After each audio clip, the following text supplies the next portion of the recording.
ప్రకటన గ్రంథము 2వ అధ్యాయము. ప్రకటన గ్రంథము 2వ అధ్యాయము 12వ వచనం నేను చదువుతాను. 13 మీకు చదవండి. ఉత్తర ప్రచుత్ర రీతిగా ఈ భాగాన్ని 17వ వచనం వరకు చదువు. పెర్గములో ఉన్న సంఘపు దూతకు ఇలా వ్రాయుము, వాడి అయిన 2 అంచులు గల ఖడ్గము గలవాడు చెప్పు సంగతులు ఏమనగా,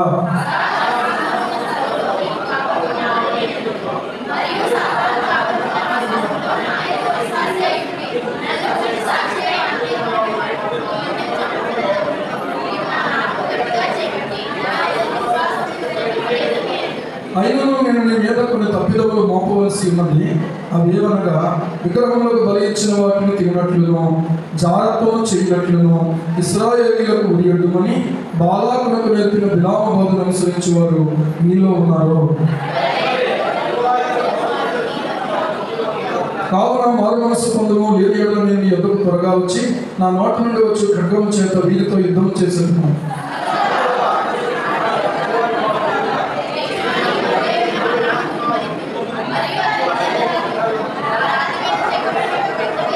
పొందిన వాడికి కానీ అది మరి వారికి దేవుడి లేకుండా ప్రార్థన చేసుకుందాం. పరిశుద్ధులైన తండ్రి, సర్వాధికారి, ఈ వాక్య భాగాన్ని దీవించండి. ఈ వాక్యంలో నుండి నాతోనూ మాతోనూ అందరితో కూడా మీరు మాట్లాడండి. యేసు ప్రభు నామంలో ప్రార్థిస్తున్నాము తండ్రి. ఆమేన్, ఆమేన్. ఈ ప్రకటన గ్రంథము 2వ అధ్యాయము 12వ వచనంలో పెర్గము అనేటువంటి ఒక సంఘము కనబడుతుంది. పెర్గము అనే పట్టణంలో ఉన్నటువంటి సంఘపు దూతకు ఇలా రాయమని యేసుక్రీస్తు ప్రభు వారి పునరుద్ధారుడైన ప్రభు యొక్క ప్రత్యక్షతను బట్టి పునరుద్ధారుడైన ప్రభువే తనతో యోహానుతో మాట్లాడుతున్నాడు. మొదటిగా చూసినట్లయితే, వాడి అయిన 2 అంచులు గల ఖడ్గము గలవాడు చెప్పు సంగతులు ఏమనగా అని రాయబడతాడు. ఖడ్గము అనేది ఆయన చేతిలో మనం చూసినప్పుడు ఆయన ఎందుకు వస్తున్నాడు అంటే తీర్పు తీర్చడానికి వస్తున్నాడు. అర్థమవుతుందా? ఆయన చేతిలో ఉన్నటువంటిది 2 అంచులు గల ఖడ్గం. హెబ్రీ పత్రిక 4:12 ప్రకారంగా దేవుని వాక్యము సజీవమైనదై బలము గలదై 2 అంచులు గలటువంటి ఖడ్గము పట్టిన వాడుగా ఉండి ప్రాణాత్మలు తేళ్లను మూలుగా విభజించినట్టు మట్టుకు దూరుచు హృదయమైన తలంపులను ఆలోచనలను శోధించుచున్నది అని చెప్తా ఉంది. కనుక వాక్యము ఎక్స్రే కంటే పవర్ఫుల్. దేవునికి స్తోత్రం కలుగుతుంది. ఎక్స్రే అయితే కేవలం మన ఎముకలను ఒకవేళ అది లోపాన్ని చూపించవచ్చు, అని వాక్యం ఏంటంటే అంతరంగం లోపల దాగి ఉన్నటువంటి చరిత్రం అంతటినీ బయటికి తీసి అది బట్టబయలు చేసి శిలువ మీద కడుక్కొని శుద్ధి పొంది పిల్లల ఒక సాక్షులుగా మారేలాగా వాక్యం సహాయపడుతుంది. కనుక ఈ రోజున ఆ వాక్యము మన జీవితాలను బాగు చేస్తుంది. ఈ వాక్యాన్ని వక్రముగా తిప్పి ఈ వాక్యాన్ని కనుక వంకరగా ఉపయోగించేటువంటి వాళ్ళ విషయంలో కఠినమైనటువంటి తీర్పులు కూడా దేవుడు తీర్చబోతున్నాడు. ఇక్కడ గమనించండి, ఈ పెర్గము అనేటువంటి ఈ ప్రాంతము స్మరణ నుంచి మీరు కొంత గమనించినట్లయితే ఈ పెర్గము అనేటువంటి సంఘము స్మరణ నుంచి ఎంత దూరంలో ఉంది అంటే సుమారు 50 మైళ్ళ దూరంలో ఉంది. ఎఫెసుకు ఉత్తరాన దాదాపు 160 కిలోమీటర్ల దూరాన ఉన్నటువంటి పట్టణం ఉంది. ఆ రోజుల్లో అది ప్రఖ్యాతి కలిగినటువంటి పట్టణం. ఎలాంటి పట్టణం అంటే ఫేమస్ వెల్ నోన్ సిటీ అన్నమాట. ప్రఖ్యాతి చెందినటువంటి పేరు కలిగినటువంటి పట్టణం. కాబట్టి ఈ పట్టణంలో పిల్లల జరుగుతున్నటువంటి పరిచర్యను గమనించినట్లయితే అక్కడ ఒక సంఘం ఉంది. ఆ సంఘము పిల్లల చాలా బలమైనటువంటి సంఘంగా కనబడుతూ ఉంది. కానీ అదే స్థలంలో కొన్ని భయంకరమైనటువంటి పరిస్థితులు కూడా జరుగుతూ ఉన్నాయి. ఇక్కడ ఏం రాయబడతా ఉందంటే, సాతాను సింహాసనం ఉన్నటువంటి స్థలంలో నీవు కాపురం ఉన్నావని ఎరుగుదును అని చెప్తా ఉన్నాడు.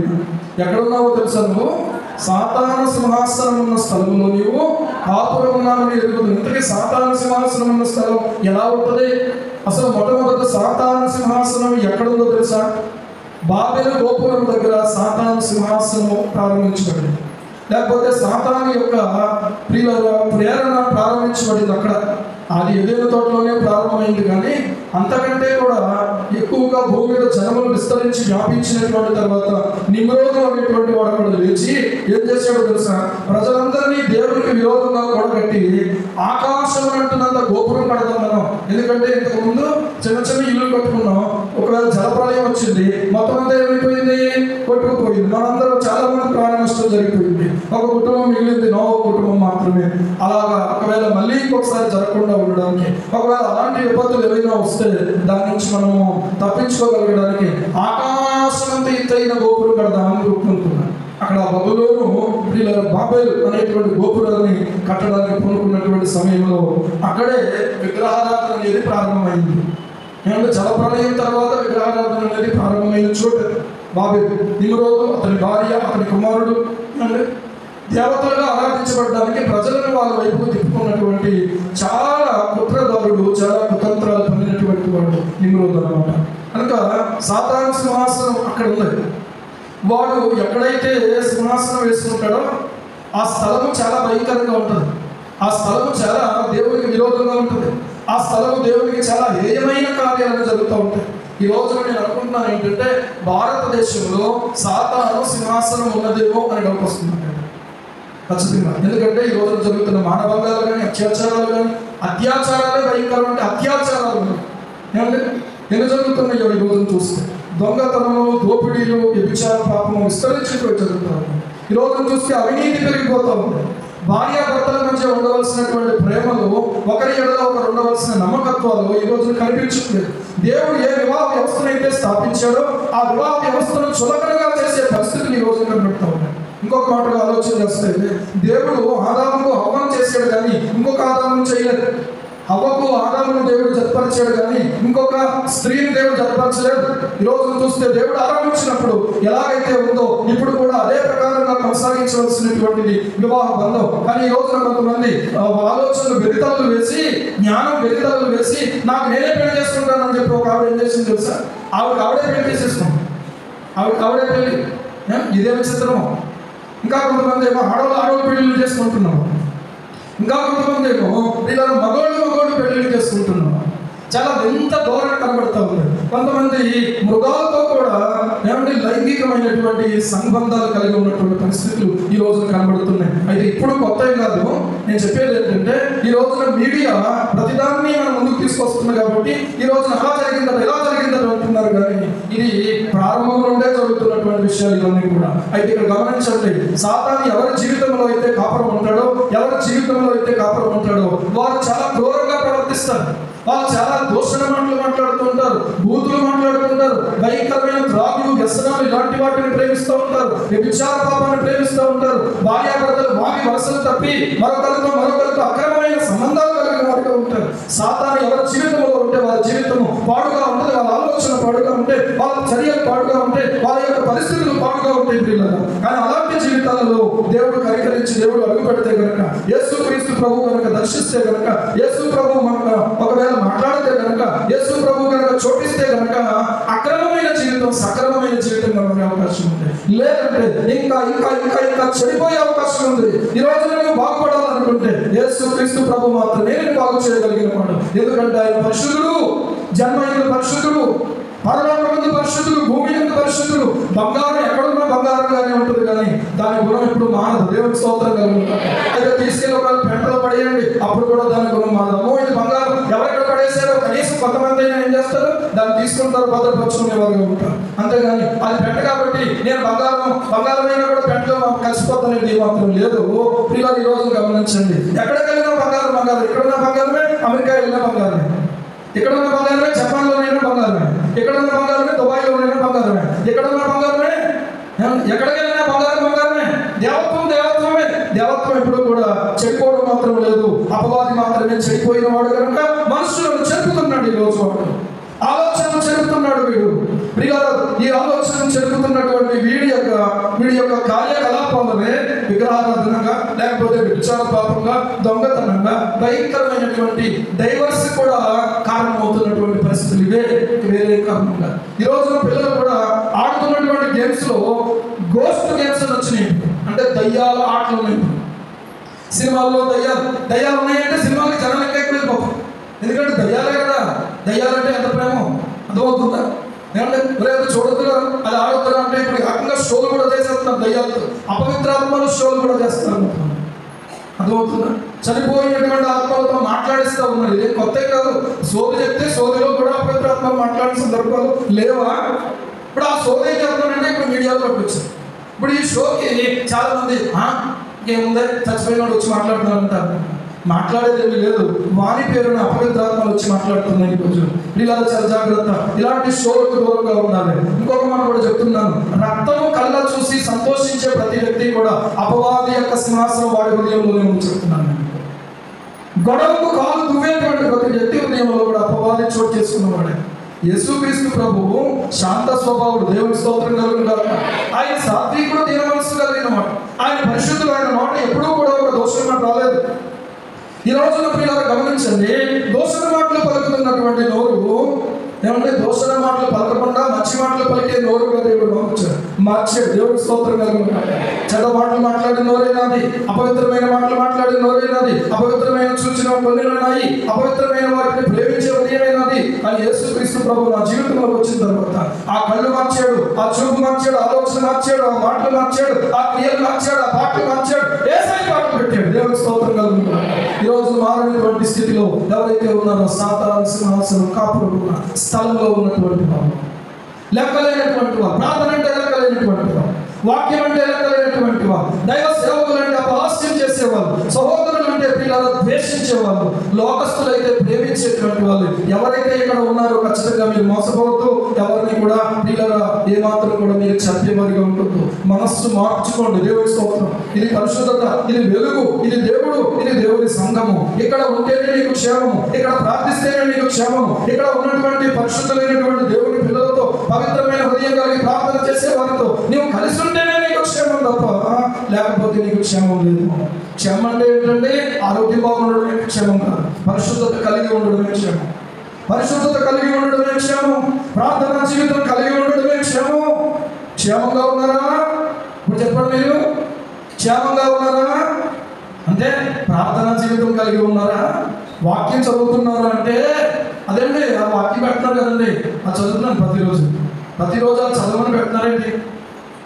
ప్రతిరోజు అది ఒకటి చదువుకొని ఊరుకో, నీకు ఇంకా రోజంతా రేపు తోడుకుంటాడని ఏం చెప్పడానికి కాదు.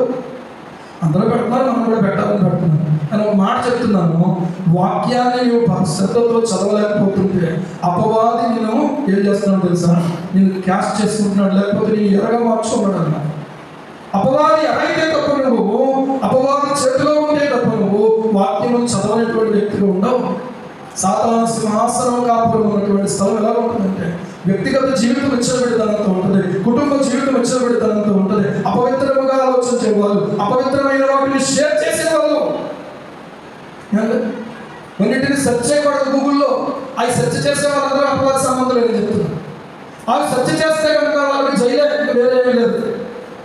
అవి లైంగిక సంబంధమైన విషయాలు కావచ్చు, లేకపోతే బాంబులు ఎలా తయారు చేయాలని ఇలాంటి సబ్జెక్ట్ కానీ ఒకవేళ ఉత్సుకతతో మన వాళ్ళు ఏంటంటే ఏదంటే అదే చూపించేస్తుందని చెప్పేసి ఆ మైక్ ఆబ్జెక్ట్ ఏదో చెప్పడం, ఆ చెప్పిన దాన్ని అక్కడ చూపించడం. నేను ఎందుకు అడిగే దాన్ని అంటే నువ్వు దాన్ని అనుసరించడానికి కదా.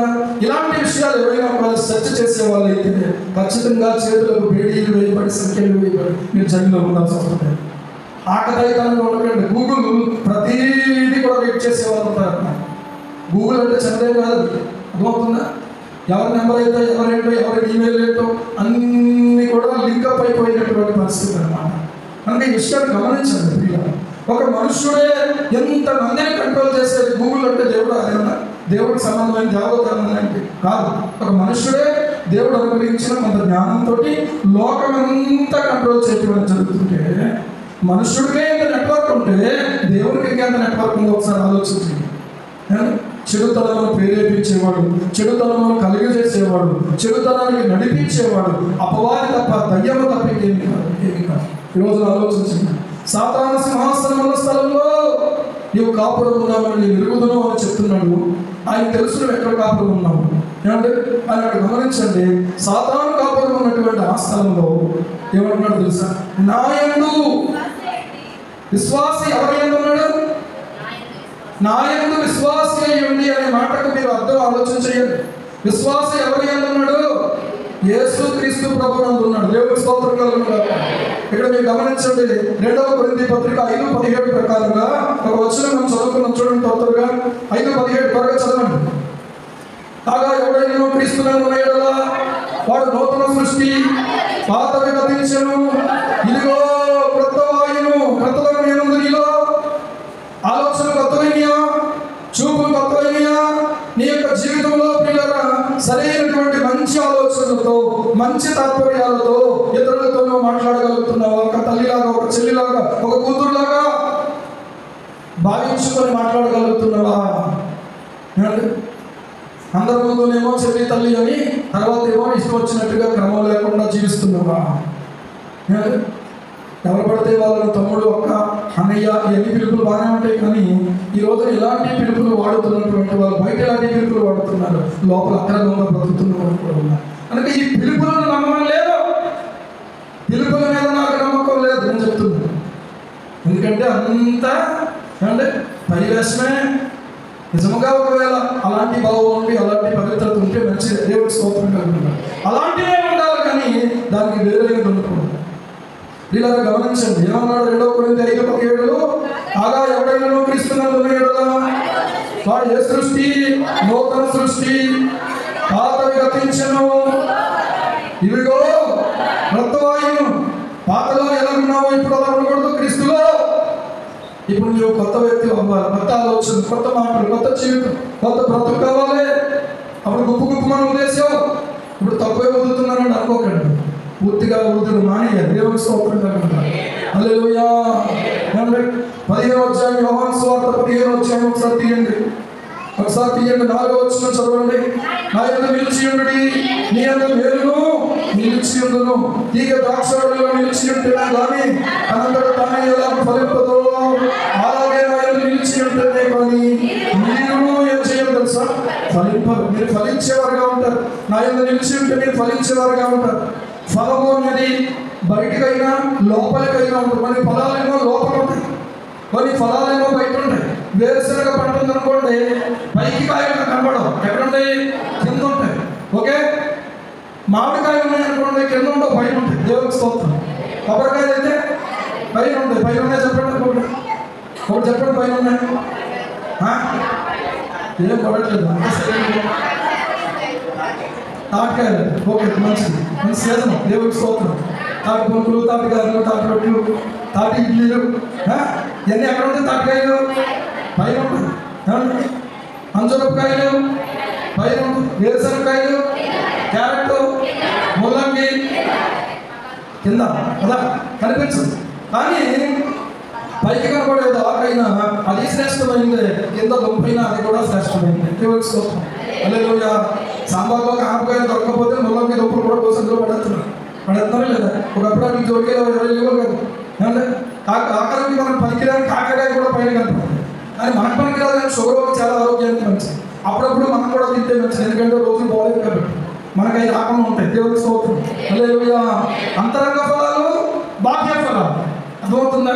ఆత్మఫలం ఏమనగా ప్రేమ, సంతోషము, సమాధానం, దీర్ఘశాంతము, దయాలత్వం, నమ్మకం, విశ్వాసం, సత్యము, ఆశ్రయం.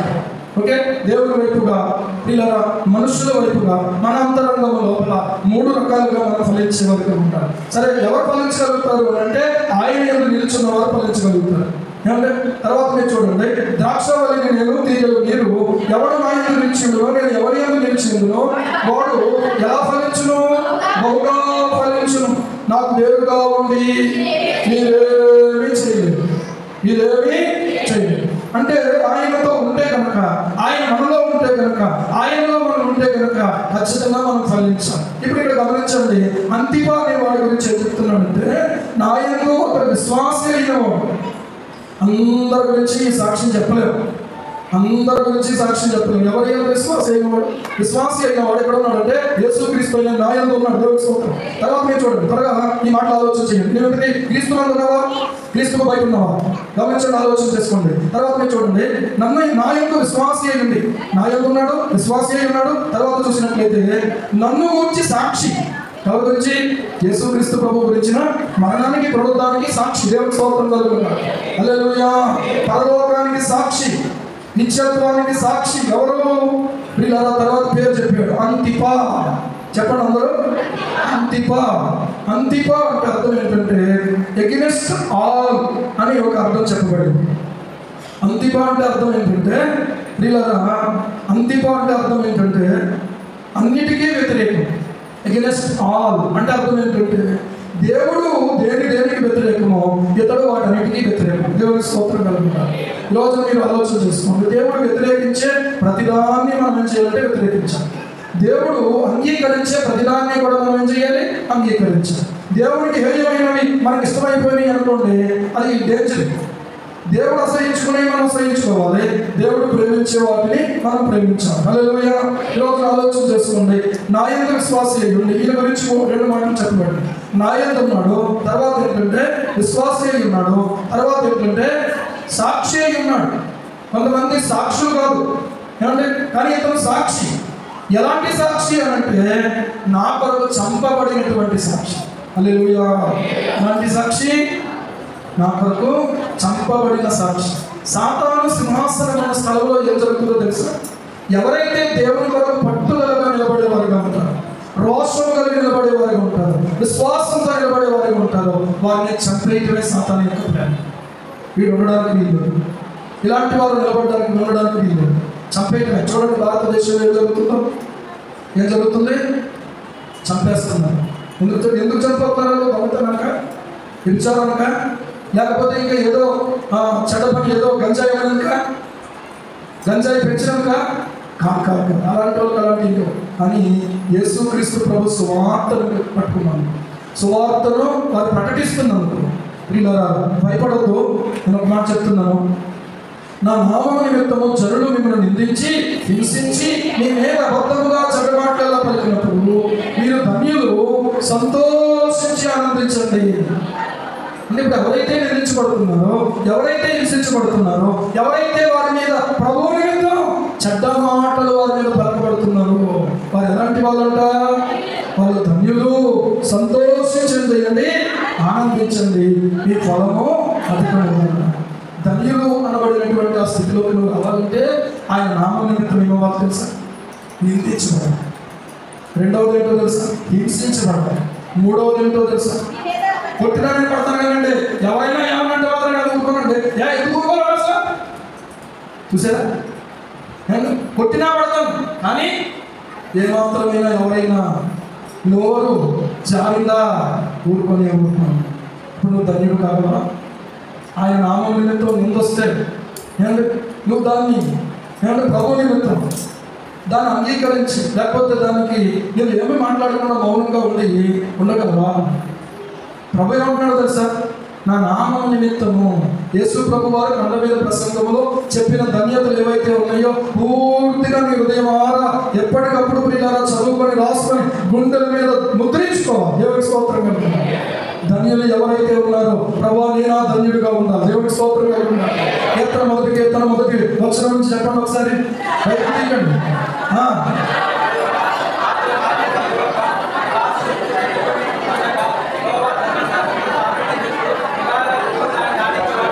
ధన్యుడు, హల్లెలూయా.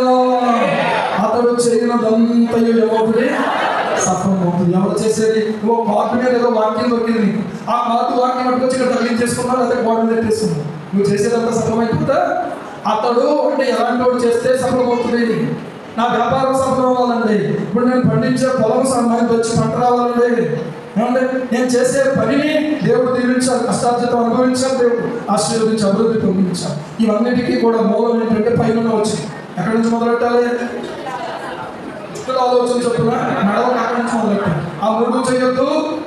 యెహోవా ధర్మశాస్త్రం చదువు, ధ్యానించు, దాని అంతా ఆనందించు, అప్పుడు ధన్యుడు. దేవుని స్తోత్రం. నెక్స్ట్ పిల్లరా, అతడు చేయనంతా సంభవవుతుంది. ఆకువాడక కాలమందు పొందించి చెప్పులు నీటి కాలు ఎవరు నాటబడి చెప్తున్నాను. ధన్యుడు అన్న దగ్గరల్లా ప్రభు నాకు ఆ ధన్యత కావాలి. హల్లెలూయా. ఏం కావాలి? నాకు ఆ ధన్యత కావాలి. ఏమంటే ఒక దుర్మార్గుడుగాను దొంగగాను ఒకడు బాధను అనుభవించడానికి తగదు క్రీస్తునందున్న విశ్వాసులు. పేతురు రాసినటువంటి మొదటి పత్రిక 4వ అధ్యాయం చూడండి, 15వ వచనం చూడండి. త్వరగా స్పీడ్గా పరిగెత్తుదాం. ఒకసారి చూడండి. మీలో ఎవరు నరాంతకుడుగా కానీ, దొంగగా కానీ, దుర్మార్గుడుగా కానీ, పరుల జోలికి పోవాడుగా కానీ బాధ అనుభవింప తగదు. ఆగండి. మీలో ఎవరైనా ఒకవేళ ఇలాగ బాధ అనుభవించడానికి తగదు అంటే అది మాత్రం మీకు సూటబుల్ కాదు. కొన్ని చెప్పులు ఉంటాయి, బయట తెచ్చాం కదా, పిల్లలు ఏం చేస్తారంటే అంటే ఆ చెప్పులో క్వాలిటీ ఇలాగ అంటుంటారు. ఆడికి సరిపోతుంది, ఆడికి పడుతుంది, అది పట్టదు. ఎందుకంటే అది ఆ నాన్నలో లేకపోతే తాతలో మొత్తానికి లేదా తాత వయసులో ఓకే. అలాగా తగనటువంటివి కొన్ని ఉంటాయి, మనకు అది సూటబుల్ కాదు. ప్రభువునందు ఉండి ఉన్నటువంటి దుర్మార్గుడు బాబు, నన్ను ఇలాగ ఏపించుకుని తినేస్తున్నాడు అన్నవాడు ఒకటి ఉండకూడదు నీకు. అలాంటి బాధ, అలాంటి రీతిగా బాధ అనిపించుకోండి. దుర్మార్గుడు అయినందుకు ఒకటి కొట్టాడు అనుకోండి, దానివల్ల ఏం ప్రతిఫలం రాదు, మనకి అంతే కాదు, ధన్యత ఏం కాదండి, ధన్యత ఏం కాదు. ఇక్కడ ఈ కొడతాం, ఇక్కడ ఆయన కొడతాం, దేవుడికి స్తోత్రం. Double punishment. మీకు అర్థమైందా? అర్థమైందన్న వాళ్ళు దేవునికి స్తోత్రం చెప్పండి. అర్థం కాలేదన్న వాళ్ళు ఇప్పుడు దేవునికి స్తోత్రం చెప్పండి. ఎవరు లేరు కాబట్టి బతికింది, అది మళ్ళీ చెప్పాలి. అర్థమైందా? మీకు ఏంటంటే దుర్మార్గుడిగా బాధ అనుభవించకూడదు, దొంగగా బాధ అనుభవించకూడదు. ఎక్కడో దొంగతనం చేసాడు, పట్టబడ్డాడు, యేసు ప్రభువుని నమ్ముకున్నాడు అని చెప్పేసి అన్నారు అనుకోండి, ఎంత అవమానం దేవుడికి. దేవుడు నమ్ముకున్నవాడు దొంగతనం చేస్తాడో, కష్టపడి కష్టార్జితం బతుకుతాడా? బతుకుతాడా? అది దొంగ. అలాగే యాకోబు గారు అంటున్నాడు, వీళ్ళందరూ ఎవరో మారినటువంటి నామకార్థ క్రైస్తవులు. వాళ్ళ నాన్నో లేదా అమ్మో లేదా అమ్మమ్మో ఎవరో పెట్టేసే పేరుందే మార్పు లేని జీవితం, నరహంతకుడు. ఏమంటే జేమ్స్ మడ్రాన్. జేమ్స్ అంటే బైబిల్లో పేరు కదంటే మనం పేరు పెట్టుకోవచ్చు, ఎవరు పెట్టుకోవచ్చు పేరు. ఏమంటే నతనీయులను పేరు పెట్టుకున్నట్టు ఉంటాడు. మనము గారు మనం అంత మాత్రం చేత నతనీయులు అయిపోతాడు. ఆవిడ పాపం ప్రేమతో పెట్టుకుంది, భాస్కర్ అనే ప్రేమతో. మీరే పెట్టండి, మీ పేరే పెట్టాలి, మీ పేరే పెట్టాలి. ఆ మనవరాలకేమో అమృతాన్ని పేరు పెట్టుకుంది. మళ్ళీ ఇదొకటి, ఆ అమ్మాయి ఏమో ప్రార్థన రావు, ఈడేమో ప్రార్థనలో కూర్చోడు. అర్థమైందా? అంత దెబ్బలు తగిలి మంచం మీద పడిపోయి ఉంటే, యేసయ్యా కనికరించినైనా ఇప్పుడైనా వెళ్ళడానికి సందులోకి రావాలి ప్రభా అని ప్రార్థన చేస్తే వాడు బాగా అయిపోయి తిరిగేస్తున్నాడు. కానీ మనం కాలేసుకుని వెళ్తే ఆ కారు ఇలా తిప్పుతున్నాడు, వెంటనే అర్థంలో వచ్చి కనపడుతున్నాను నాకు ఈ బలమైనటువంటి మనుషుడు. అర్థమైందా? మతనీయుల రాను అలా పిలుస్తున్నారు చూసి వచ్చే దగ్గరికి ఎదురాస్తా దేవుడి పట్ల కృతజ్ఞత ఉందని ఇంకో ఎంత బలమైన దెబ్బలు తగిలిస్తుంది. ఏమంటే వాళ్ళ నాన్న ఎంత ఏడ్చిందో ఈరోజు ఆలోచన చేస్తే కొంతమంది కేవలం అవసరార్థంగా పేరు పెట్టుకున్నంత మాత్రాన క్రైస్తవులుగా, పేరు పెట్టుకున్నా పెట్టుకోకపోయినా క్రీస్తునందున్న వ్యక్తి పరిశుద్ధంగా బ్రతికితే వాడు క్రైస్తవుడే. దేవుడికి స్తోత్రం. హల్లెలూయా. ఏమంటే మన వాళ్ళు కొంతమంది పేర్లు వాళ్ళ పోస్టుల మీద కనపడుతుంది కదండి, ఫ్లక్స్ల మీద. అది కూడా అంతే. మార్పు లేని వాళ్ళు అక్కడ పేరు ఉంటుంది, మార్పు ఉన్న వాళ్ళు ఇక్కడ పేరు ఉంటుంది. దేవుడికి స్తోత్రంగా ఉంటాడు. హల్లెలూయా. ఏమంటే ఆలోచన చెయ్యండి. దుర్మార్గుడుగా కానీ, పరుల జోలికి పోవాడుగా కానీ, ఆ జోలికి వెళ్ళొద్దు. అంటే ఏంటంటే యోసేపు, ఇక్కడ యోసేపు ఏమో దెబ్బలు తిన్నవాడు, అక్కడ యోసేపు ఏమో ఏమంటే ఎట్లా అన్నావు ఏంటే నా సంగతి తెలియదు అన్నాడు చెప్తాడు. ఇలా వాడతాడు. ఇలా క్రైస్తవుడు అలా ఉండకూడదు.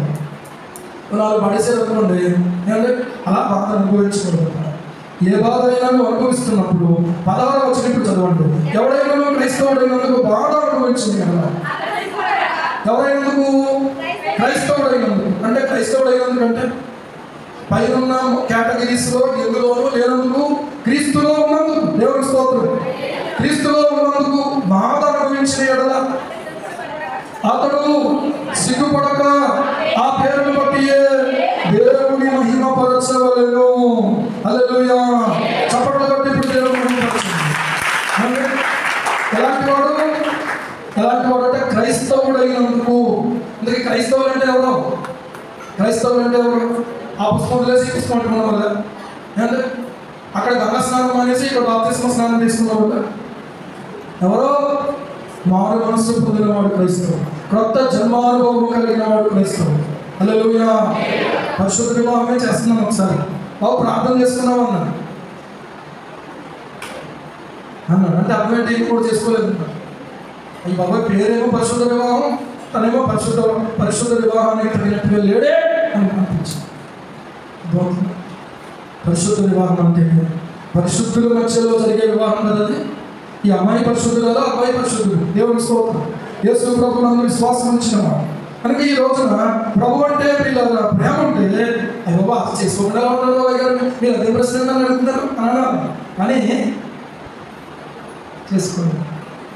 ఏంటట చేసుకోండి. అబ్బా పోజ్ ఎంత బాగా ఇచ్చావు, ఆ కెమెరామెన్కి మంచి పోజ్ దొరుకుంటుంది. అని నాకు మాత్రం ఆ పిల్లంతా కూడా లోపల ఎడుతానన్నాను. నా యందు విశ్వాసి అయిన వాడు, నన్ను గురించి సాక్షి అయిన వాడు మీ మధ్యలో చంపబడిన దినములలో అంతిపా అనేవాడు ఉన్నాడు. చూసారా? అతను ఎవరంటే నా కొరకు నిలబడినటువంటి వ్యక్తి. హల్లెలూయా. ఏటికి ఎదురు ఈదినటువంటి వాడే క్రైస్తవుడు. ఏటికి ఎదురుదేవాడే క్రైస్తవుడు అంటే. ఇప్పుడు ఆ బెజవాడ సాయి అనేటువంటి అబ్బాయి గురించి చెప్పాను కదా, ఆ అబ్బాయి ఇప్పుడు తన స్నేహితులతో చెప్తున్నాడట, ఒరే ఇప్పుడు ఒకప్పుడు కలిసి మనం చెడ్డ పనులు చేసాము, ఇప్పుడు మనం కలిసి మంచి పనులు చేద్దాం రండి అంటున్నాడు. దేవుడికి స్తోత్రం. ఆ సులువుగా చెత్తడా అంటే మార్చబడినటువంటి వాడు ఇప్పుడు ఏం చేస్తున్నాడు, మరి కొంతమందిని మార్చడానికి ప్రయత్నం చేస్తున్నాడు. అబ్బాయి నేను మార్చబడ్డాను అంటే అసలు ఈ రోజులో అలా కాదండి, అలా చెప్పినా ఇంట్లేదండి. మాట్లాడగలగా, కన్నీళ్ళు ఉన్నాయా, నీకు భారం ఉందా, నీకు ఆసక్తి ఉందా, నీ పక్క కొట్టేవాళ్ళైనా నేను చూసి మారాలి. దేవుడికి స్తోత్రం కలుగుగా. నీ పక్కన పనిచేసే వాళ్ళైనా మారాలి, నీ ఇరుగు పొరుగు వాళ్ళైనా నీ పక్కన ఉన్నటువంటి వాళ్ళు మార్పు చెందాలి, నీతో చదివే వాళ్ళు మారాలి. అదే క్రైస్తవ జీవితం అంటే. రోజున ఆలోచన చేయండి. మార్పు అనేది పిల్లరా, మార్పు చెందినటువంటి ఆ వ్యక్తి. మీరు కొట్టండి, ఎందుకు ఏమని చెప్తానంటే యూట్యూబ్లో కొట్టండి బెజవాడ సాయి అని చెప్పి టెస్ట్ మనీ. ఇప్పుడు తను చివరిగా చెప్పిన మాట ఏంటంటే, నేను ఎంతో చెడిపోయాను, ఎంతో మందికి చెప్పాను, ఈ రోజున నేను నా స్నేహితులతో చెప్తున్నాను, నేను మారాను, మీరు కూడా మారండి. ఒకప్పుడు కలిసి చెడ్డ పనులు చేస్తాం, ఈ రోజున కలిసి మంచి పనులు చేస్తాం. దేవుడికి స్తోత్రం. కలిసి మంచి పని అంటే దేవుడిని ఆరాధిద్దాం, దేవుడిని ప్రకటిద్దాం, దేవుడి కొరకు నిలబడదాం, దేవుడి కొరకు బ్రతుకుతాం. అది కదంటే బ్రతుకు, అదేనా బ్రతుకంటే. నిద్రపోయే వాళ్ళు దేవుడికి స్తోత్రం చెప్పండి. అంత బాగా పెట్టారు. ఆలోచన చేయండి. కొంతమంది చూస్తూ నిద్రపోతున్నారు, అసలు కనీసం చేదరాలిపోతే ఏంటంటే మూర్తి చూడండి. విశ్వాసి అయి ఉంటే నువ్వు ఆయన యందు ఉండాలి, తర్వాత ఆయన వరకు సాక్షి అయి ఉండాలి, తర్వాత ఆయన వరకు ఎలాంటి పరిస్థితులు అయినా కూడా నీ విశ్వాసాన్ని నేను చెరుపుకోకుండా నిలబడగలను, చెరుపుకోకుండా నిలబడగలను. అందుకనే విశ్వాసాన్ని పరిశుద్ధాత్మ దేవుడు పేతురు రాసిన మొదటి పత్రిక 1వ అధ్యాయము 7వ వచనంలో ఎంతో వచ్చాడో తెలుసా, నశించిపోవు సువర్ణము అగ్ని పరీక్ష వలన శుద్ధపరచబడుచున్నది కదా, దానికంటే అమూల్యమైన నీ విశ్వాసం. హల్లెలూయా. దేనికంటే బంగారాన్ని నేను ఎంతో అమూల్యమైనది అనుకుంటున్నావు, నథింగ్, ఏ కాదు. బంగారం కంటే విలువైనది నీ దగ్గర ఉంది, నీ గుండెల్లో ఉంది. అదేంటో తెలుసా, విశ్వాసము. హల్లెలూయా, హల్లెలూయా. ఆ విశ్వాసాన్ని చూపించి నిలబడ్డాడు అంతిపా. చెప్పండి, అంతిపా. నువ్వు నిలబడ్డావా? ఏమండి వాళ్ళండి మరి ఏమన్నా అనుకుంటారేమోనండి, ఇలా చేశాను వాళ్ళు ఏమనుకోవడం ఏంటి, నువ్వు వాళ్ళని అయిపోయింది. అసలు సంగతి ఏంటంటే ముందు మనలో సరుకు లేదు, వాళ్ళ మీద పడతాం ఎందుకు, లోపల సరుకుంటే ఏం చేద్దాం. మీరేమనుకున్నా పర్లేదు, దేవుడు నన్ను మెచ్చుకుంటాను. దేవుడికి స్తోత్రం. హల్లెలూయా. ఎవరు ఒప్పుకోవాలని విశ్వాసం నువ్వే పట్టుకోవాలి. అక్కడ అన్నాడు ఒక మాట, మీరు దయచేసి ఒక మాట ఒకవేళ ప్రకటించడానికి ఈరోజు సరిపోవచ్చు, తర్వాత నేను వచ్చిన తర్వాత చూడొచ్చు. నీవు నా నామము ఏమంటే గట్టిగా చేపట్టి, ఆయన ఎలా చేపట్టాడు, గట్టిగా చేపట్టి. అంటే ఆ నామాన్ని గట్టిగా చేపట్టకుండా అక్కడ జరుగుతున్న పరిస్థితులు ఏమున్నాయి, సాధారణ సింహాసనం కాపురం ఉన్న స్థలంలో ఏం జరుగుతుందండి పుష్కరు అంటే, అక్కడ చక్రవర్తిని దేవుడిగా ఆరాధిస్తున్నారు. ఆ చక్రవర్తిని ఆరాధించకపోతే వారికి కఠినమైనటువంటి ఒక శిక్ష ఉంది. ఇత్తడి ఎద్దు రూపంలో ఉన్నటువంటి ఒక బలిపీఠం ఉంది, దాని మీద కూర్చోబడతారు, తర్వాత కింద మంట పడతారు, ఆ మంటలో కాలిపోవాల్సిన వస్తుంది. ఆ మంటలో ఏమైపోవాలో తెలుసా, కాలిపోవాలి. అలా రెడీ అయితే ఓకే, లేకపోతే కనుక ఆ చక్రవర్తికి నువ్వు దేవుడు పంపిస్తుంది. ఆటోమేటిక్గా నేను ఎవరు ఒప్పుకోరు, ఎవరు ఏం చేయదు, ఎవరు ఏం చేయదు. ఇటీవల కాలంలో ఒక స్వామీజీ గుడి మెట్ల మీద ఉన్నటువంటి ఆమె పేరు ఏదో ఉంది, నాకు గుర్తులేదు, కానీ మొత్తానికి ఆమె బిచ్చగత్తి ఏం చేస్తుంది తెలుసా, భిక్ష అడుగుకుంటూ ఉంది. ఈయన తనతో పాటు ఉన్న ఇద్దరు ముగ్గురుతో అక్కడికి వెళ్ళి, చూడండి ఈ పని నేను చూస్తానని చెప్పేసి ఏం చేశాను తెలుసా, 50 రూపాయలు అంతా వేసాడు. వేసేటప్పటికల్లా బాబు దేవుడు మిమ్మల్ని యేసు ప్రభు మేము దీవించున్నాను. అదేటమ్మా నేనేమన్నా నన్ను యేసు ప్రభు దీవించడం ఏంటి అని చెప్పి రివర్స్లో ఆయన ప్రశ్నించాడు. అయ్యా నేను యేసు ప్రభు నమ్ముకున్నాను, మాకున్నా లేకపోయినా మేము ప్రభునే ఆరాధిస్తాం, ప్రభువు నమ్ముకున్నానండి నేను. అదేంటి మరి నేనేమో ఇలా కనుక ఒకవేళ కనుక నువ్వు చేస్తే నేను ఇంకా ఎక్కువ డబ్బులు ఇద్దాం అనుకున్నాను. వెంటనే ఆమె ఏమందో తెలుసా, నేను మాత్రం మీరు ఎంత డబ్బులు ఇచ్చినా కూడా మీరు చెప్పినట్టుగా మాత్రం నేను ఆ పేరు పక్కన దేవుడి స్తోత్రం. నా కొడుకు మాడినా పర్లేదు, నాకు ఏమున్నా లేకపోయినా పర్లేదు, నేను మాత్రము యేసయ్య పేరునే పలుకుతాను. దేవుడి స్తోత్రం. హల్లెలూయా. అంటే ఇప్పుడు ఆమె ఏం చేస్తుందన్నమాట, యేసు ప్రభు నామాన్ని ఎలా చేపట్టింది, గట్టిగా చేపట్టింది. ఈరోజు ఆలోచన చేస్తే ఆమె అంతగా నిలబడింది. ఆమెకి ఎవరో ఆమె ఎలాంటి స్థితి అని అంటే ఆమె ఐశ్వర్యవంతురాలు కాదు, ఆమె బాగా చదువుకునేదేమీ కాదు, సమాజంలో ఎన్నికైనదేమీ కాదు. అని ఆమె ఎలా నిలబడింది అని అంటే ఆయన నామాన్ని గట్టిగా చేపట్టింది. దేవుడి స్తోత్రం కలుగును. హల్లెలూయా. ఆయన నామాన్ని గట్టిగా చేపట్టేవారే ఈ కడవరి దినాలలో దేవుడికి కావాలి. పరిశుద్ధాత్ముడు అందుకొరకు వెతుకుతున్నాడు, పరిశుద్ధాత్ముడు అందుకొరకు ప్రియులను పిలుస్తున్నాడు. నా నామంలో గట్టిగా చేపట్టేవారిగా మీరు ఉండాలి. అంతే తప్ప నీ దగ్గర నుంచి ఆశించట్లేదు. నీవేదో ఇచ్చేద్దాము, ఏమంటే చెయ్యి చూపిస్తున్నాం అనుకుంటున్నావేమో. నీవు ఇచ్చిన దానికంటే నీవు ఇచ్చుకున్న దానికి కావాలి. దేవుడి స్తోత్రం. హల్లెలూయా. అంతిపా అనేవాడు ఏం చేశాడు తెలుసా? చాలా దేవుడి కొరకు చేసి ఉంటాడు అని చివరికి ఆయన నామాన్ని బట్టి ఏం చేశాడు తెలుసా? తన ప్రాణమైనా ఇచ్చేయడానికి ఇష్టపడ్డాడు. అతను అందరి ముందు నిలబెట్టి ఎత్తు రూపంలో ఉన్న బలిపీఠం మీద అతను కూర్చోబెట్టి కింద కొలిని మంట పెట్టాడు. ఆ మంటల్లో ప్రభు కోసం చంపబెట్టాడు. హతసాక్షి అయిపోయాడు. ఏమైపోయాడు? హతసాక్షి అయిపోయాడు. ఈ రోజున పిల్లలు దేవుడు ఏదో ఇస్తే, దేవుడు ఏదో చేస్తే నేను దేవుడి వరకు సాక్ష్యమై ఉంటానని అనుకునే వాళ్ళు ఉన్నారు. అని ఇలాంటి సాక్ష్యం కంటే నాకు ఇచ్చినా ఇవ్వకపోయినా కూడా నేను దేవుడి వరకే బ్రతుకుతాను అన్న వాళ్ళు పిల్లలు ఆయనకి ఇష్టమైనటువంటి. హల్లెలూయా. హల్లెలూయా. ఏమి ఇచ్చినా ఇవ్వకపోయినా నీకు స్తోత్రాలే. ఇక్కడ ఆత్రంగా స్తోత్రం చెప్తున్నాం, కానీ నిజానికి అటువంటి పరిస్థితులు ఎదురైనా కూడా చెప్పగలిగినట్లుగా పరిశుద్ధాత్మ దేవుడు మనల్ని బలపరచును కాక. ఆమేన్. ఈ బలము ఏ బలం అండి? ఈ బలం ఏ బలమో తెలుసా? ఎఫెసీ పత్రిక 6వ అధ్యాయం 12వ వచనం చదవండి, 10వ వచనం చదవండి. ఎఫెసీ 6:10. ఎఫెసీ 6:10 చదవండి. కొరకు ప్రభు యొక్క మహాశక్తిని బట్టి ఆయన యందు మీరు బలవంతులై ఉండుడి. ఎలా ఉండండి? బలవంతులై ఉండండి. మీలో కొంతమంది ఉన్నారు ఏంటంటే భక్తుల చేత హింసించబడ్డవారు, కానీ ప్రభువును వదిలిపెట్టకుండా ఉన్నారు. మీ సాక్షిగా గొప్ప. దేవుడి స్తోత్రం. ఏమంటే వాళ్ళు నాన్న మాటలు అంటారు, ఎందుకంటే వాళ్ళు అనడానికి ఉన్నారు, మనం పడ్డానికి ఉన్నాం. ఇది ఇప్పుడు ఒక మాట చెప్పిన మీరు ధన్యులు. దేవుడి స్తోత్రం. ఎందుకంటే మీ మీద దేవుని ఆత్మ నిలుచుచున్నారు. మీరు ధన్యులు. ఆలోచన చేయండి. అదే పేతురు రాసిన మొదటి అధ్యాయము, మొదటి పత్రికలో 4వ అధ్యాయము 14వ వచనంలో రాయబడుతూ ఉంది. క్రీస్తు నామము నిమిత్తం మీరు నిందపాలైన ఎడల మహిమా స్వరూపైన ఆత్మ అనగా దేవుని ఆత్మ మీ మీద నిలుచుచున్నాడు కనుక మీరెవరో, మీరు ధన్యులు అని అంటున్నారు. మీరు ప్రభు నామము నిమిత్తము నిందపాలవుతున్నారు. సహోదరి సామలకోటలో ఉంటారు. ఆమె చాలా ఏడ్చింది ఒక రోజున. ఏంటో తెలుసా? అయ్యగారు చాలా దారుణంగా మాట్లాడుతున్నారండి నా భర్త. అతనికి అదే వచ్చామా, అంటే వచ్చు అని మనసులో అనుకుని నన్ను పర్లేదమ్మా, చాలా చాలా రకాలుగా మాట్లాడుతున్నాడు. హృదయం నిండి ఉన్న దాన్ని బట్టి నోరు మాట్లాడుతున్నాడు. అదే అతనికి ఇష్టమైనట్టు చోటుకి వెళ్తే ఏమంటే అతను అలా మాట్లాడు. ఆయన ఇష్టము కాని చోటు దేవుని యొక్కకు వస్తున్నటువంటిది కనుక ఆమె అనేక రకాలుగా మాట్లాడుతూ ఉన్నాడు. అని ఈరోజు నేను చెప్తున్నాను, మాట అన్నంత మాత్రాన మనకు ఏ విధమైన నష్టం ఉంటుంది. ఒక మాట చెప్తాను, దానివల్ల పరలోకంలో ఫలం అధికమవుతుంది. హల్లెలూయా. పరలోకంలో ఫలం అధికమవుతుంది.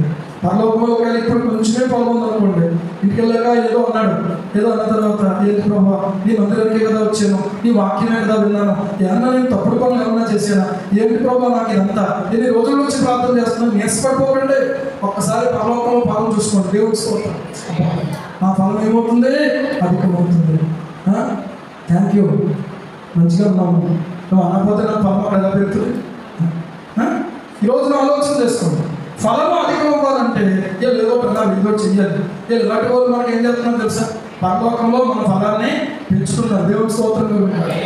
అలాంటివే కాదు, కొంతమంది ఇంట్లో కూడా ఉంటారు, ప్రభువు నమ్ముకున్న వాళ్ళు కూడా ఉంటారు. ఏమంటే మార్పు లేనటువంటి క్రైస్తవులుగా ఉన్న తల్లిదండ్రులు కూడా బిడ్డలు అంటారు. ఎలాగైనా కూడా ప్రభువు నిమిత్తం అయితే కనుక హేతువు లేని శాపము తగలకపోదు. మన సామకోడిలో ఒక అబ్బాయి చెప్పాడు, రే నీ లక్ష్యం చచ్చిపోతావరా నువ్వు కదా, చాలా బాధపడతా చెప్పాడు. నేను అన్నాను, హేతువు లేని శాపము తగలకపోదు. ఎలక్షన్ అయిపోయింది, ఇప్పుడు ఎన్ని నెలలని ఎలక్షన్ అయిపోయింది, ఎన్ని నెలలని చెప్పండి. నేను లెక్క తెలియలేదు. 4 నెలలు అయిందా? 3 నెలలు అయిందా? ఓకే. కానీ ఇప్పటికీ బతికే ఉన్నాడు. మరి హేతువు లేని శాపము తగలను. దేవుని స్తోత్రం. నేను ఒకటే చెప్పాను, నువ్వు కన్నీళ్ళు గార్చి ప్రార్థన చెప్పి, ప్రభువా నైనా నీకోసం నేను సాక్షిగా జీవించడానికి సహాయం ఇచ్చింది. ప్రార్థన చేసుకో, నువ్వేం భయపడక మాటలు లెక్క పెట్టద్దు, కానీ ప్రభు పాదాలు పట్టుకోమని చెప్పి. ఏమంటే రోజు ఇంకా బతికమన్నాడంటే అర్థమేంటి? తగ్గిందన్నా తగ్గలేదన్నా? ఎప్పుడు చచ్చిపోతాడన్నా? అన్నా ఎలక్షన్లో చచ్చిపోతాడండి. ఏమంటే ఎలక్షన్లో చచ్చిపోతాడు. చాలా మందికి భయం ఎక్కడ తెలుసా? చాలా తల్లిటేస్తున్నాను, ఒక ఎత్తేని అంటే నువ్వు కట్టేస్తే నాకేం తగ్గదు. దేవుని స్తోత్రం కలుగుతా. హల్లెలూయా. నేను ఎక్కడ ఉన్నాను? క్రీస్తులో ఉన్నాను. దేవుని స్తోత్రం కలుగుతా.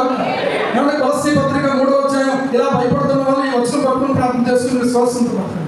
కొలస్సీ పత్రిక 3వ అధ్యాయం 1వ వచనం నుంచి చదవండి. మీరు క్రీస్తుతో కూడా లేపబడిన వారైతే పైన వాటిని వెతకండి, అక్కడ క్రీస్తు దేవుని కుడి పార్శ్వమున ఆసీనుడై ఉన్నాడు. పైన వాటి మీద కానీ భూసంబంధమైన వాటి మీద మనసు పెట్టుకోకండి. యాదైనా మీరు మృతి పొంది తిరిగి మీ జీవనం క్రీస్తుతో కూడా దేవుని యందు దాచబడి ఉన్నది. హల్లెలూయా. మీ జీవము ఎక్కడ ఉంది చెప్పండి? ఎక్కడో మరికొకరికి ప్రాణం ఎక్కడ ఉందంటే సిలకలో ఉంటుందా? 7 సంవత్సరాల రాత్రి ఎప్పుడో సినిమాలో చెప్పారు. కానీ మన జీవం ఎక్కడ ఉంది తెలుసా? చిలకలోనూ ఎలకలోనూ లేదు. ఎక్కడ ఉంది?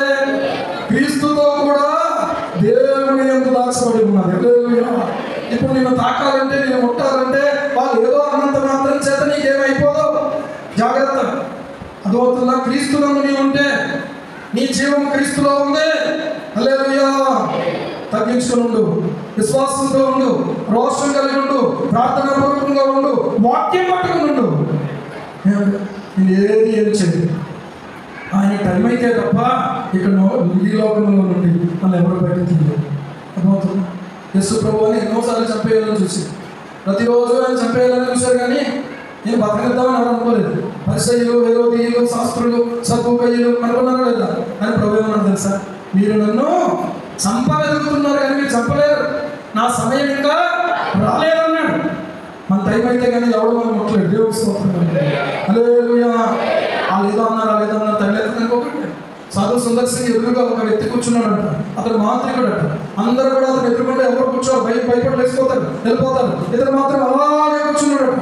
అలాగే కూర్చున్నటువంటి వ్యక్తి కళ్ళల్లో చూస్తున్నాడు. సాధు సుందర్ సింగ్ కళ్ళల్లో చూస్తూ చూస్తూ చూస్తూ ఏమన్నాడంటే, నీ దగ్గర ఏదో పుస్తకం ఉంది, ఆ నల్ల పుస్తకాన్ని తీసి పక్కన పెట్టి నీ సంగతి తెలుస్తున్నాడు. సరే, నల్ల పుస్తకం తీసి బైబిల్, ఆ బైబిల్ తీసి పైన దాన్ని ఏమంటారు, పైన మన ప్రపంచం మీద బెత్తం, ఆ బెత్త మీద పెట్టాడండి. సరే, ఇప్పుడు చూస్తున్నాం. ఇప్పుడు చూడండి, ఈ సంగతి తెలిసేస్తానండి. అర్థమైందా? ఇక్కడ కూర్చున్నాడు, మంత్రాలు ఏవో పలుకుతున్నాడు, ఏవో ఆలోచన చేస్తున్నాడు. వాడు కళ్ళల్లో కళ్ళు పెట్టి చూస్తున్నాడు. వాడి లెక్క ప్రకారంగా మంత్రానికి వాడు కళ్ళల్లో పెట్టి చూస్తున్నప్పుడు కళ్ళల్లో నుంచి రక్తం పడిపోయి వెంటనే సాధు సదస్సుని తెచ్చుకోవాలి. అని జరిగింది ఏంటో తెలుసా? వీడు చూస్తున్నాడు, ఈ కళ్ళప్ప పెద్ద అవుతుంది, ఆయన ఏమి అవ్వట్లేదు. దేవుని స్తోత్రం కలుగుతున్నాడు. వెంటనే అన్నాడు, నీలో యేసు యేసు యేసు యేసు అని నీ నరాల నుంచి వినబడుతున్నటువంటి శబ్దం, నేను నిన్ను ఏమీ చేయలేని చేతులు ఎత్తేసాడు. చప్పట్లు కొట్టి దేవుని యేసయ్య నామములో శక్తి ఉన్నదయ్యా, యేసయ్య నామములో శక్తి ఉన్నదయ్యా.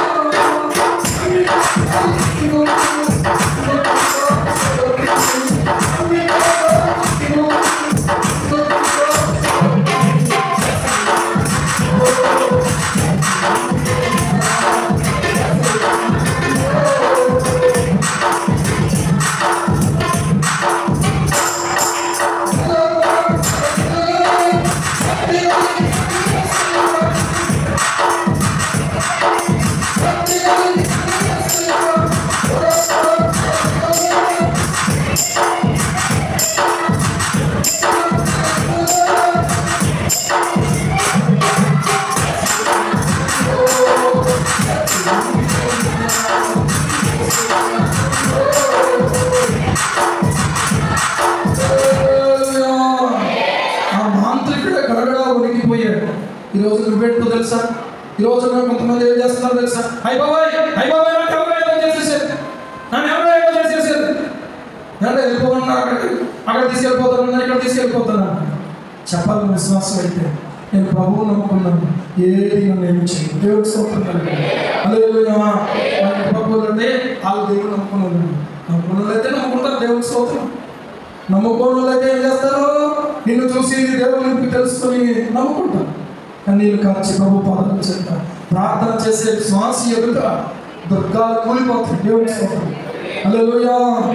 ఈరోజు ఆలోచించుకున్నాను, సాధు సుందర్ సింగ్ నమ్ముకున్న దేవుడే మనము నమ్ముకున్నటువంటి ఆయన ఎదుట మాంత్రికుడు చేతులెత్తేసాడు. ఈ రోజున నీ ఎదుట నా ఎదుట కూడా అదే జరుగుతుంది కాక. ఆమేన్, ఆమేన్. ఆలోచన చేసుకుంటూ ఆయన నామాన్ని గట్టిగా చేపట్టేవాడు కానీ, చంపబడ్డాడు కానీ ఏమాత్రం రాజీపడలేదు. హతసాక్షిగా నిలబడిపోయాడు. కానీ అదే స్థలంలో కొంతమంది విగ్రహంలో కనిపించే వారిగా ఉన్నారు, విగ్రహంలో కనిపించిన వాటిని తినేవారుగా ఉన్నారు. అదే స్థలంలో కొంతమంది జాగ్రత్తలు చేయనట్లుగా పురుకొల్పుకునేవారుగా ఉన్నారు. వారి క్రియల గురించి అక్కడ రాయబడింది, నీకులాయితుల క్రియలు కనపడతా ఉంది. ఏ క్రియలయ్యి? నీకులాయితుల క్రియలు అంటారు. పిల్లలు ఈ ఒక మాట చెప్పాలన్నది కానీ టైం ఇక్కడితో ముగించాలని నాకైతే అనిపిస్తూ ఉంది. ఒక మాట గుర్తుపెట్టుకుందాం. ప్రభు చిత్తమైతే నెక్స్ట్ వీక్లో మనం ఈ విషయాలు ఆలోచన చేసుకుందాం. దేవుడి కృపను బట్టి పోరాటంలో నిలబడిన వ్యక్తిగా, అంతిపదాగా నిలబడే వ్యక్తిగా నిలబడాలి. దేవుడు నీకు సహాయం చేస్తాడు, దేవుడు నిన్ను బలపరుస్తాడు, దేవుడు నిన్ను ఆయన వాడుకుంటాడు. దేవుడి స్తోత్రం. ఎవరిలాగా? అంతిపదాగా. అంతిప నిలబడ్డాడు. ఈ రోజున మన ముందు సజీవ సాక్షిగా నిలబడ్డాడు. నేను చెప్తున్నాను ఒక మాట, ఒకప్పుడు హతసాక్షి, ఈ రోజున సజీవ సాక్షి అనుకుంటుంది. అర్థమవుతుందా? ఎవరండి చెప్పండి అందరూ? అంతిప. ఎవరు? అంతిప. విగ్రహాలకు అతను ప్రేరేపిస్తే ఒప్పుకోలేదు, విగ్రహాలకు బలించి వాటిని తినమని చెప్తే తినలేదు, జాగ్రత్తము నిమిత్తమే అతనికి ప్రేరణ కలిగిస్తే అతను ఒప్పుకోలేదు. అక్కడి నుంచి పారిపోయిన వాడు సాక్షిగా బ్రతికాడు. నా ప్రభువు కోసం నేను నిలబడ్డాడు. చివరికి హతసాక్షిగా అయిపోయాడు, కానీ ఏమాత్రం కూడా లొంగలేదు, లోబడుతున్నాడు. ప్రభు సహాయం చేస్తాడు, ప్రభు సహాయం చేస్తాడు. నేను ప్రభు గారు నిలబడతానన్న వాళ్ళ చేతులకి దేవుని స్తోత్రం. ప్రార్థన చేస్తున్నాం. ఒక్క నిమిషం మనందరం కూడా ప్రభుత్వం చూద్దాం. పరిశుద్ధుడైన మా తండ్రి, జీవాధిపతి అయినటువంటి దేవ, నీ పరిశుద్ధ నామానికి మహిమ చెల్లిస్తున్నాం. ఇప్పుడు ప్రభు ఈ వాక్యం ద్వారా మీరు మాతో మాట్లాడుతున్నారు. అంతిప అయినా సాతాను సింహాసనం కాపురం ఉన్నారు ప్రభు. సంఘం ఉన్నది, అదే స్థలంలో కొంతమంది భ్రష్టులు అయిపోయారు. అని అంతిప నీ కొరకు నిలబడ్డాడు ప్రభు. మేము నీ కొరకు నిలబడేవారుగా, నీ నామాన్ని గట్టిగా చేపట్టేవారుగా ఉన్నాం. నీ కొరకు సాక్షి అయి ఉండాలి ప్రభు. అవసరమైతే నీ కొరకు ప్రాణమైనా పెంచగలిగిన వారుగా ఉన్నారు. భారతదేశంలో ఇప్పటికే 100 హతసాక్షులు అయ్యారు ప్రభు. ఈ రోజున మా ముందు ఉన్నటువంటి పరిస్థితులు నచ్చదు. మీ కొరకు నిలబడే సత్తా, మీ కొరకు నిలబడే ధైర్యం, మీ కొరకు నిలబడే ఆత్మ నింపుదలను మా అందరికీ నేను అనుగ్రహించి యేసు ప్రభు నామములో ప్రార్థిస్తున్నాం నా పరమ తండ్రి. ఆమేన్.